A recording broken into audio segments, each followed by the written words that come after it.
आज हमारे सामने एक बहुत ही अनोखी किताब के कुछ अंश हैं। हाँ। इसका नाम है द लेजेंड माइंड और इसके लेखक हैं सोनू कुमार, जो खुद को लेजेंड कहते हैं।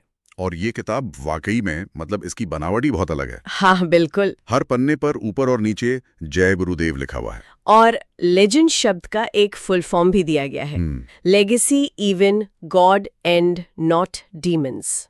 लेखक ने इसे अपने अमर गुरु भगवान शिव को समर्पित किया है। तो ये किसी आम सेल्फ हेल्प किताब जैसी नहीं है? नहीं, बिल्कुल नहीं। ये एक तरह का आध्यात्मिक घोषणा पत्र लगता है। सही कहा। और प्रस्तावना में लेखक एक बड़ा दावा करते हैं। वो कहते हैं कि ये किताब उन लोगों के लिए एक आई ओपनर है जो जीवन में कुछ बड़ा करना चाहते हैं। और इसके लिए उन्होंने विज्ञान, गणित, धर्म हर विषय में जवाब खोजे हैं। तो आज हम एक बड़ा सवाल पूछ रहे हैं, क्या आज के दौर में राजनीति और बुद्धिमानी ये दोनों एक साथ चल सकते हैं? और हमारे स्रोत द लेजेंड माइंड का जवाब है हाँ। और वो इसका एक पूरा फॉर्मूला भी बताते हैं। और आज हम उसी फॉर्मूले की गहराई में उतरेंगे। किताब की एक यूनिट है द लेजेंड के 10 रंग। अच्छा। और उसी का एक अध्याय है एक राजनेता की तरह बोलें। Speak like a politician. हाँ, तो हमारा मकसद ये समझना है कि लेखक के अनुसार एक प्रभावशाली और बुद्धिमान राजनेता की तरह बात करने की कला असल में है क्या। तो चलिए इसे खोल कर देखते हैं। अध्याय की शुरुआत ही एक बहुत बड़े मिथक को तोड़ती है। आमतौर पर जब हम सुनते हैं एक राजनेता की तरह बोलो तो दिमाग में क्या आता है? चालाकी, गोलमोल बातें, झूठे वादे। बिल्कुल। लेकिन लेखक कहते हैं कि ये सब कुछ नहीं है। उनके लिए ये ज्ञान, दूरदर्शिता और सबकी भलाई के लिए एक विजन पेश करने की कला है। और यही इस अध्याय का सबसे बड़ा आइडिया है कि राजनीतिक भाषा एक हथियार नहीं बल्कि एक पुल होनी चाहिए। बिल्कुल, एक ऐसा पुल जो समाज के अलग अलग हिस्सों को जोड़ सके। और लेखक हमें उस पुल को बनाने के एक तरह से 4 ब्लूप्रिंट दे रहे हैं। तो ये सिर्फ भाषण देना नहीं है? नहीं, ये एक बहुत बड़ी जिम्मेदारी है जहां आपको लाखों अलग अलग हितों में संतुलन बनाना होता है। ठीक है, तो इन ब्लूप्रिंट्स को एक एक करके समझते हैं। पहला सिद्धांत है हमेशा साझा मूल्यों की बात करना। Speak to the common ground. सुनने में तो ये बहुत सीधा लगता है, पर इसका असली मतलब क्या है? इसका मतलब है कि एक बुद्धिमान राजनेता वो जानबूझकर उन मुद्दों को नहीं छेड़ता जो लोगों को बांटते हैं। हाँ, धर्म, जाति या विचारधारा के नाम पर जो बांटते हैं, वो उन दरारों को और गहरा नहीं करता। अच्छा। इसके बजाय वो उन भावनाओं और आकांक्षाओं को आवाज देता है जो हर इंसान के अंदर होती हैं। जैसे अपने परिवार की सुरक्षा की चाह, बच्चों के लिए एक बेहतर भविष्य का सपना, एक साफ सुथरे माहौल की उम्मीद। ये बातें तो सबको जोड़ती है ना। सही बात है। मतलब ये पहचानना कि अलग अलग पार्टियों को वोट देने वाले लोग भी रात को घर जाकर अपने बच्चों के बारे में एक जैसी ही चिंता करते हैं। एकदम। और उस चिंता को अपनी भाषा का केंद्र बनाना। तो लेखक के लिए ज्ञान का यही मतलब है? हाँ, लोगों के बीच उस अदृश्य जुड़ाव को देखना। ये उस धागे को खोजने जैसा है जो अलग अलग रंग के मोतियों को एक माला में पिरोता है। और एक बुद्धिमान राजनेता उस धागे की बात करता है, मोतियों के अलग अलग रंग की नहीं। बिल्कुल सही। अच्छा, साझा मूल्यों की बात करना तो ठीक है, लेकिन ये मूल्य अक्सर आज की जरूरतों से जुड़े होते हैं। हाँ। यहीं पर शायद लेखक का दूसरा सिद्धांत काम आता है, जो हमें आज से आगे देखने को कहता है। हाँ, एक लंबी अवधि की सोच के साथ बोलना। Speak with a long term vision. और स्रोत में इसकी एक बहुत दमदार तुलना की गई है। एक चालाक राजनेता अगले चुनाव के बारे में सोचता है, लेकिन एक बुद्धिमान राजनेता आने वाली पीढ़ियों के बारे में। हाँ, उसकी नजर सिर्फ आज की फौरी समस्याओं पर नहीं होती, बल्कि उन मुद्दों की जड़ पर होती है जो पूरी व्यवस्था से जुड़े हैं। इसका कोई उदाहरण अगर सोचे? मान लीजिए शहर में पानी की किल्लत है। ठीक है। तो एक चालाक राजनेता शायद हर गली में एक नया ट्यूबवेल लगाने का वादा करेगा, जो एक शॉर्ट टर्म समाधान है और जिससे तुरंत तालियां भी मिल सकती हैं। बिल्कुल। लेकिन एक बुद्धिमान राजनेता, जैसा किताब में बताया गया है, वो जल संरक्षण की बात करेगा। अच्छा। नदियों को फिर से जीवित करने और आने वाले 50 सालों के लिए पानी की सुरक्षा की एक बड़ी नीति के बारे में बात करेगा। इसमें शायद तुरंत उतनी वाहवाही न मिले, शायद न मिले, लेकिन ये एक स्थायी विरासत बनाने की सोच है। वो सिर्फ गड्ढे नहीं भर रहा, वो एक मजबूत नींव बना रहा है। ये तो बहुत बड़ी जिम्मेदारी वाली बात है।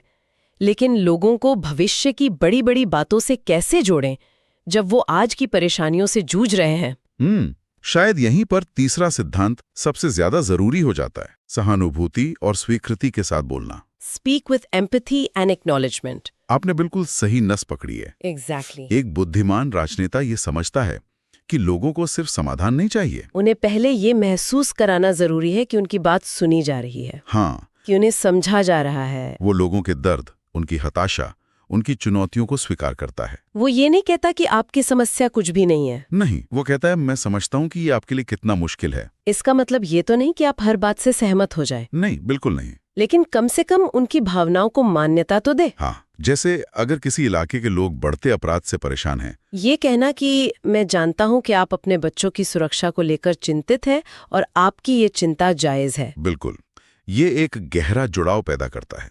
यही भरोसे की नींव है। और ये दिखाकर है कि राजनेता कोई अलग थलग व्यक्ति नहीं है। हाँ, जो किसी कांच के टावर में बैठकर फैसले ले रहा है, बल्कि वो आम इंसान की तकलीफों से जुड़ा हुआ है। और चौथा सिद्धांत वो उस स्थिति के बारे में है जहां माहौल बहुत गर्म हो जाता है। सभी के साथ एक संतुलित स्वर में बात करना। A measured tone to all. हाँ, जरा एक प्राइम टाइम टीवी डिबेट की कल्पना कीजिए। चीखना, चिल्लाना, व्यक्तिगत आरोप, भड़काऊ भाषा, ये सब तो आम है। लेखक के अनुसार एक बुद्धिमान राजनेता उस तूफान के बीच में भी शांत खड़ा रहता है। वो अपनी आवाज ऊंची नहीं करता, न ही व्यक्तिगत हमलों पर कोई प्रतिक्रिया देता है। लेकिन क्या ये हमेशा काम करता है?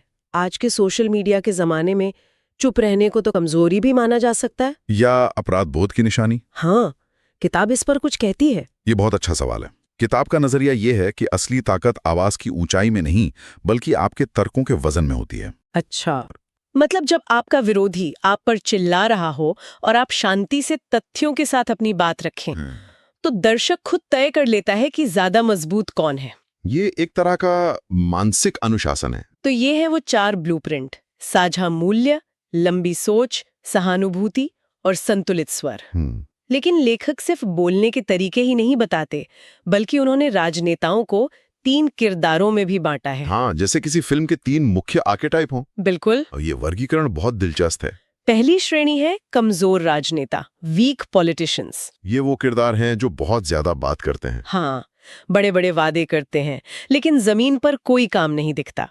उनकी पूरी राजनीति बातों और भाषणों पर टिकी होती है। एक्शन से ज्यादा घोषणाओं में विश्वास। बिल्कुल। दूसरी श्रेणी है मजबूत राजनेता, स्ट्रॉन्ग पॉलिटिशियंस। लेखक के अनुसार ये काम तो करते हैं, उनका बखान करने में लगाते हैं और अपने विरोधियों को जवाब देने में लगाते हैं। हाँ, उनका फोकस काम करने से ज्यादा किए हुए काम को डिफेंड करने पर होता है। और फिर आता है कहानी का नायक, तीसरी श्रेणी, बुद्धिमान राजनेता, द इंटेलिजेंट पॉलिटिशियन। ये वो है जो सिर्फ काम करता है। हाँ, वो ना तो ज्यादा बोलने में और ना ही अपने काम पर बहस करने में अपना समय और ऊर्जा बर्बाद करता है। लेखक का मानना है कि उसका काम ही उसकी सबसे बड़ी आवाज बन जाता है, उसका सबसे बड़ा भाषण। ये एक बहुत बड़ा फर्क है।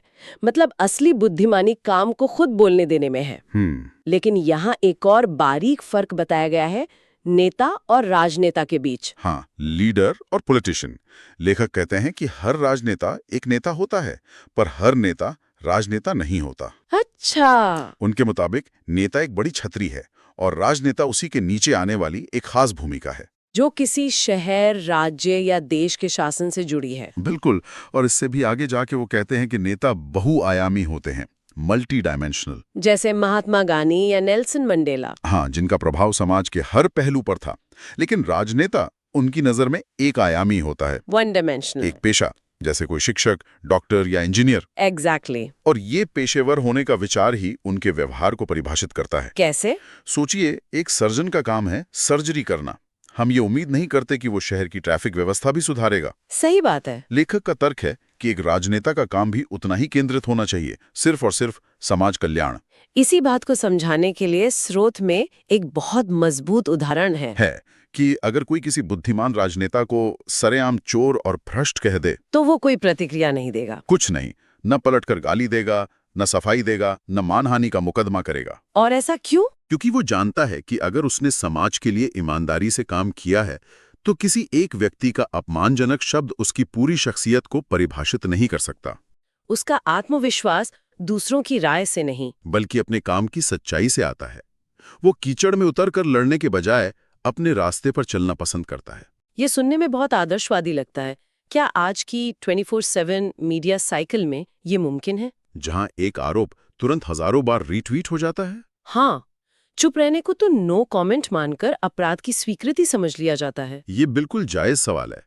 किताब का दृष्टिकोण शायद आज के सोशल मीडिया के दौर से थोड़ा पहले का है, लेकिन इसका मूल दर्शन आज भी प्रासंगिक है।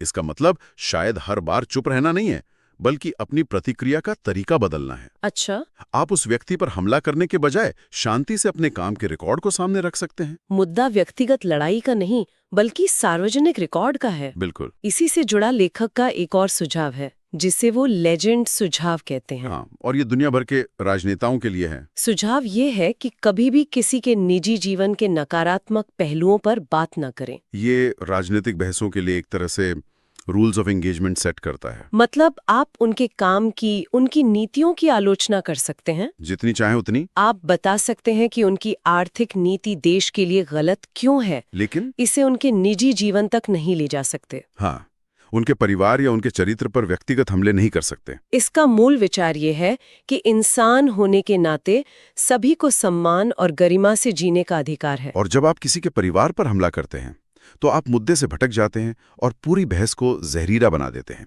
राजनीतिक चर्चा काम पर केंद्रित होनी चाहिए। हाँ, और जब राजनीति को एक पेशे की तरह देखा जाता है, जैसा स्रोत में तर्क है, तो ये नियम और भी मायने रखता है। सही बात है। एक वकील अदालत में दूसरे वकील की पेशेवर दलीलों पर बहस करता है, उसकी निजी जिंदगी पर नहीं। लेखक यही पेशेवर गरिमा राजनीति में भी लाना चाहते हैं।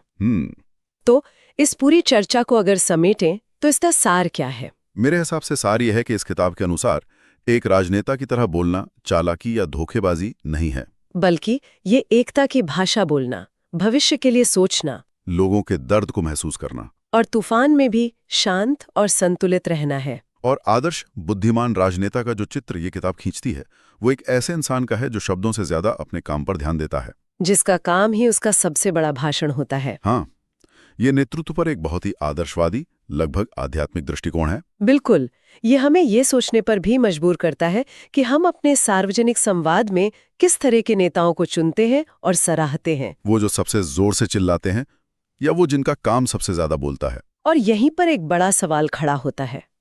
स्रोत राजनेता को एक एकायामी पेशेवर बताता है, जिसका एकमात्र काम समाज कल्याण है। ये एक बहुत ही साफ सुथरी परिभाषा है तो?